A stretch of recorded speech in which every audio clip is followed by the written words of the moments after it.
আকাশবাণী কলকাতা। স্থানীয় সংবাদ পড়ছি ধৃতি সেন শর্মা। বিশেষ খবর হল, অষ্টাদশ লোকসভার অধ্যক্ষ কে হতে চলেছেন তা আজ নির্ধারিত হবে। এই পদে বিরোধী জোটের প্রার্থী নিয়ে কংগ্রেস তৃণমূল কংগ্রেসের আলোচনার পর তৃণমূলের পক্ষ থেকে আজ দলীয় সাংসদদের কার্যালয়ে হাজিরা দেওয়ার জন্য হুইপ জারি করা হয়েছে। লোকসভা নির্বাচনের পর রাজ্য মন্ত্রিসভার আজ বৈঠক বসতে চলেছে।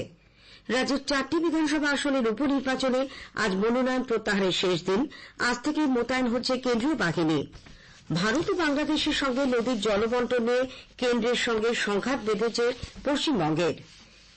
কয়লা পাচারকাণ্ডে সিবিআই আরও 3 জনকে গ্রেপ্তার করেছে। নিট নিয়ে দেশজুড়ে বিতর্কের মধ্যেই কলকাতায় টাকার বিনিময়ে সরকারি মেডিকেল কলেজে ভর্তি করে দেওয়ার নামে প্রতারণার অভিযোগে গ্রেপ্তার এক কোচিং সেন্টারের কর্ণধার।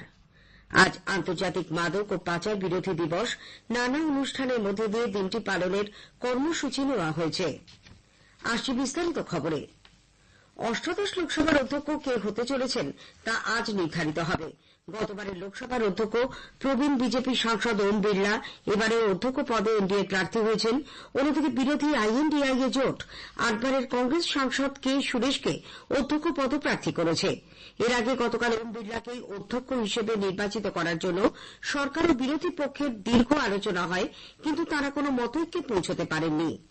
এদিকে অধ্যক্ষ পদে কে সুরেশকে প্রার্থী করা নিয়ে কংগ্রেস তাদের সঙ্গে কোনো আলোচনা করেনি বলে তৃণমূল কংগ্রেস সাংসদ অভিষেক ব্যানার্জি গতকাল জানান। সংসদ ভবনের বাইরে সাংবাদিকদের তিনি বলেন, এই সিদ্ধান্ত একতরফা। এরপর অবশ্য কংগ্রেস নেতা রাহুল গান্ধী অভিষেকের সঙ্গে সংসদ কক্ষে একান্তে কথা বলেন।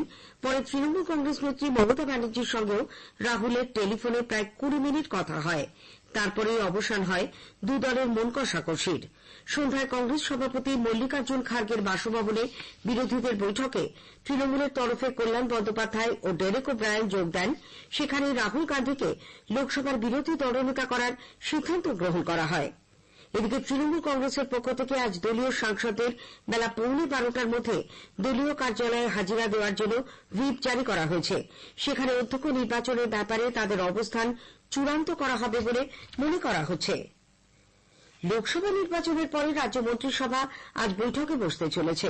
মুখ্যমন্ত্রী মমতা ব্যানার্জির পৌরোহিত্যে বিকেল 3টায় নবান্নে এই বৈঠকে উপস্থিত থাকার জন্য মন্ত্রিসভার সব সদস্যদের নির্দেশ দেওয়া হয়েছে। নির্বাচনী আদর্শ আচরণবিধি জারি থাকায় রাজ্যে যেসব উন্নয়নমূলক প্রকল্পের কাজ আটকে ছিল সেগুলি দ্রুত শুরু করা, কিছু শূন্য পদে নিয়োগ সহ আজকের বৈঠকে বেশ কয়েকটি গুরুত্বপূর্ণ বিষয়ে সিদ্ধান্ত নেওয়া হতে পারে বলে মনে করা হচ্ছে। পাশাপাশি সরকারি খাস জমি বেদখল রুখতে রাজ্য সরকার যে কড়া পদক্ষেপ নিচ্ছে, মুখ্যমন্ত্রী মন্ত্রিসভার সদস্যদেরও তা আরও একবার স্পষ্ট করে জানিয়ে দিতে পারেন বলে মনে করা হচ্ছে। রাজ্যের 4টি বিধানসভা আসনের উপনির্বাচনের জন্য আজ থেকে সংশ্লিষ্ট কেন্দ্রগুলিতে মোতায়েন হতে চলেছে 55 কোম্পানি কেন্দ্রীয় বাহিনী। আজ থেকে নদিয়ার রানাঘাটে, উত্তর 24 পরগনার বাগদায়, কলকাতার মানিকতলায় এবং উত্তর দিনাজপুরের রায়গঞ্জের বিভিন্ন এলাকায় কেন্দ্রীয় বাহিনী রুট মার্চ করবে। শান্তি শৃঙ্খলা বজায় রাখতে তারা নজরদারিও চালাবে। 55 কোম্পানির মধ্যে 47 কোম্পানি কেন্দ্রীয় বাহিনী ব্যবহার করা হবে ভোটের কাজে। উল্লেখ্য, আগামী 10ই জুলাই এই 4 কেন্দ্রে বিধানসভার উপনির্বাচন। ফল ঘোষণা 13ই জুলাই। এর জন্য মনোনয়নপত্র প্রত্যাহারের সময়সীমা আজ শেষ হচ্ছে।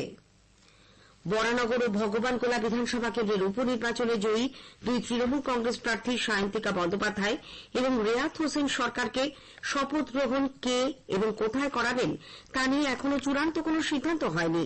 বিধানসভায় এসে তাদের শপথ গ্রহণ করানোর অনুরোধ জানিয়ে রাজ্যপাল সিভি আনন্দ বোসকে ফের চিঠি দিয়েছেন 2 বিধায়ক।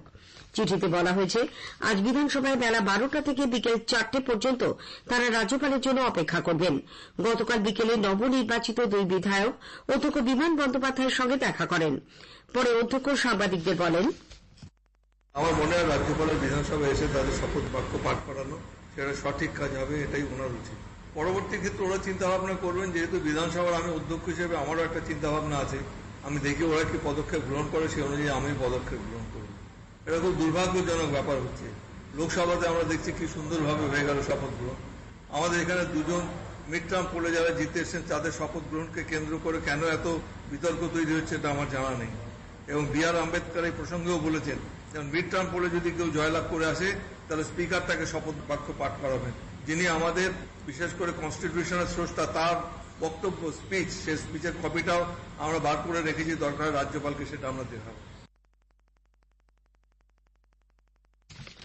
জনপ্রিয় বিস্কুট নির্মাতা সংস্থা ব্রিটানিয়া কলকাতা থেকে তাদের ব্যবসা সরিয়ে ভিন রাজ্যে চলে যাচ্ছে বলে যে প্রচার চলেছে তা মিথ্যে এবং উদ্দেশ্য প্রণোদিত বলে রাজ্য সরকার স্পষ্ট জানিয়েছে।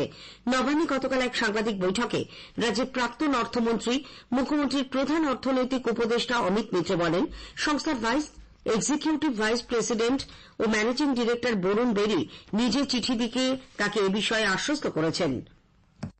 Britannia as a company is fully committed to West Bengal, প্রতিশ্রুতিবদ্ধ। আজ ব্রিটানিয়া পশ্চিমবঙ্গে 1000 থেকে 1200 কোটি টাকার বিস্কুট ইত্যাদি তৈরি করছে, যা অব্যাহত থাকবে। Paschimbanga one of the largest markets in অমিতবাবু আরো বলেন, বাংলায় ব্রিটানিয়ার ব্যবসা আরো শক্তিশালী করে তোলা হবে বলে সংস্থার তরফে জানানো হয়েছে।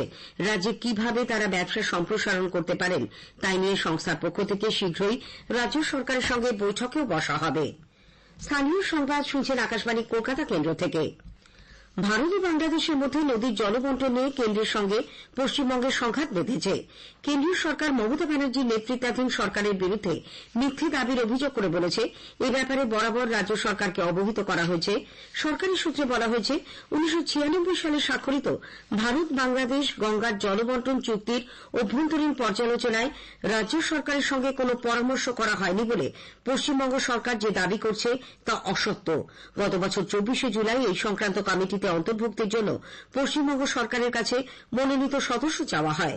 আগস্টে এই সদস্য হিসেবে রাজ্য সরকার সেচ ও জলপথ নির্দেশালয়ের চিফ ইঞ্জিনিয়ারকে মনোনীত করে। এবছর 5 এপ্রিল পশ্চিমবঙ্গ সরকারের সেচ ও জলপথ দপ্তরের যুগ্ম সচিব আগামী 30 বছরের জন্য ফারাক্কা ব্যারেজ থেকে জলের মোট দাবির পরিমাণ জানিয়ে দেন। এর আগে এ ব্যাপারে প্রধানমন্ত্রী নরেন্দ্র মোদীকে মুখ্যমন্ত্রী মমতা ব্যানার্জি চিঠি লিখে তার আপত্তির কথা জানিয়েছিলেন। অন্যদিকে বাংলাদেশের সঙ্গে গঙ্গার জলবন্টন চুক্তির পুনর্নবীকরণ ও পর্যালোচনা রাজ্যকে জানিয়েই করা হয়েছে বলে কেন্দ্রীয় সরকারের দাবি রাজ্য সরকার খারিজ করে দিয়েছে। মুখ্যমন্ত্রী মমতা ব্যানার্জির প্রধান উপদেষ্টা আলাপন বন্দ্যোপাধ্যায় গতকাল নবান্নে জানান, জলবন্টন চুক্তি নিয়ে আলোচনা করতে 2023 সালে জলশক্তি মন্ত্রক 12 সদস্যের টেকনিক্যাল কমিটি গঠন করে। তাতে পশ্চিমবঙ্গ সরকারের একজন চিফ ইঞ্জিনিয়ারকে রাখা হয়েছিল। গত 11 জুন সেই কমিটি কেন্দ্রীয় জল কমিশনকে তাদের রিপোর্ট দেয়। জুন মাসের শেষ সপ্তাহেও পশ্চিমবঙ্গের বেশিরভাগ জেলায় বর্ষার বৃষ্টির অপেক্ষায়। উত্তরবঙ্গের আলিপুরদুয়ার, কোচবিহার, জলপাইগুড়ি, কালিম্পং ও দার্জিলিং বাদে রাজ্যের সর্বত্রই বৃষ্টির ঘাটতি ঊর্ধ্বমুখী। চলতি মাসে এখনো পর্যন্ত 60 থেকে 99% বৃষ্টির ঘাটতি দেখা যাচ্ছে মালদা, মুর্শিদাবাদ, বীরভূম, পূর্ব বর্ধমান, নদিয়া, 2 চব্বিশ পরগনা, হাওড়া, হুগলি, কলকাতা, পূর্ব মেদিনীপুর, বাঁকুড়া ও পুরুলিয়ায়। পশ্চিম বর্ধমান, পশ্চিম মেদিনীপুর, ঝাড়গ্রাম ও উত্তর দিনাজপুরে বৃষ্টির ঘাটতি 20 থেকে 59% মধ্যে। কয়লা পাচার কাণ্ডে সিবিআই আরো 3 জনকে গ্রেপ্তার করেছে। এদের মধ্যে আছেন ইসিএল এর প্রাক্তন জেনারেল ম্যানেজার ও 2 কর্মী। গতকাল নিজাম প্যালেসে এদের দীর্ঘ জেরার পর গ্রেপ্তার করা হয়। উল্লেখ্য, এর আগেও সিবিআই কয়লা পাচার কাণ্ডে আরো 3 জনকে গ্রেপ্তার করে। নিট নিয়ে দেশজুড়ে বিতর্কের মধ্যেই টাকার বিনিময়ে সরকারি মেডিকেল কলেজে ভর্তি করে দেওয়ার নামে প্রতারণার অভিযোগে কলকাতার একটি কোচিং সেন্টারের কর্ণধার সৌরিশ ঘোষকে পুলিশ গ্রেপ্তার করেছে। সৌরিশ ও আরো কয়েকজন মিলে এক ছাত্রীর বাবার কাছ থেকে নগদ 5 লক্ষ ও ব্যাংক মারফত আরো 11,80,000 টাকা নেয় বলে অভিযোগ। তারপর মেডিকেল কলেজে ভর্তির জন্য তার নাম নথিভুক্ত করেছে এমন ভুয়ো কাগজও দেখায়। কিন্তু মেধা তালিকা প্রকাশের পর মেয়েটির নাম ওঠেনি, টাকাও ফেরত দেওয়া হয়নি। পরে তার পরিবারের পক্ষ থেকে শেক্সপিয়ার সরণি থানায় দায়ের করা অভিযোগের ভিত্তিতে সৌরিশকে পুলিশ গ্রেপ্তার করে। তাকে গতকাল আদালতে তোলা হলে 5 জুলাই পর্যন্ত পুলিশি হেফাজতে পাঠানো হয়েছে। মুর্শিদাবাদ মেডিকেল কলেজের এক তরুণ চিকিৎসকের হৃদরোগের মৃত্যুর ঘটনায় শোকের ছায়া নেমে এসেছে। অনির্বাণ দত্ত নামে বছর 37-এর ওই চিকিৎসক সোমবার হৃদরোগে আক্রান্ত হন। গতকাল এই হাসপাতালেই তার মৃত্যু হয়। চিকিৎসার পাশাপাশি অনির্বাণ গায়ক হিসেবেও খ্যাতি অর্জন করেছিলেন। আজ আন্তর্জাতিক মাদক ও পাচার বিরোধী দিবস। নানা অনুষ্ঠানের মধ্যে দিয়ে দিনটি পালনের কর্মসূচি নেওয়া হয়েছে। কলকাতায় এই উপলক্ষে গতকাল এক অনুষ্ঠানে পার্ক সার্কাস 7 পয়েন্টে অস্থায়ী নেশামুক্তি কেন্দ্রের সূচনা করেন রাজ্যের পুর ও নগর উন্নয়ন মন্ত্রী মেয়র ফিরহাদ হাকিম। নানা অনুষ্ঠানের মধ্যে দিয়ে আজ সাহিত্য সম্রাট বঙ্কিমচন্দ্র চট্টোপাধ্যায়ের 186তম জন্মবার্ষিকী উদযাপিত হচ্ছে। এই উপলক্ষে পশ্চিমবঙ্গ তথ্য সংস্কৃতি দপ্তরের উদ্যোগে আজ বঙ্কিম ভবন গবেষণা কেন্দ্র, নৈহাটির কাঁঠালপাড়ায় সাহিত্য আলোচনা সভা ও সাংস্কৃতিক অনুষ্ঠানের আয়োজন করা হয়েছে। গতবারের চ্যাম্পিয়ন মোহামেডান স্পোর্টিং জয় দিয়ে কলকাতা প্রিমিয়ার লিগ শুরু করেছে। যাদবপুরের কিশোর ভারতী ক্রীড়াঙ্গনে গতকাল তারা 6-0 গোলে ওয়ারি অ্যাথলেটিক ক্লাবকে হারিয়ে দেয়। স্থানীয় সংবাদ শেষ হলো।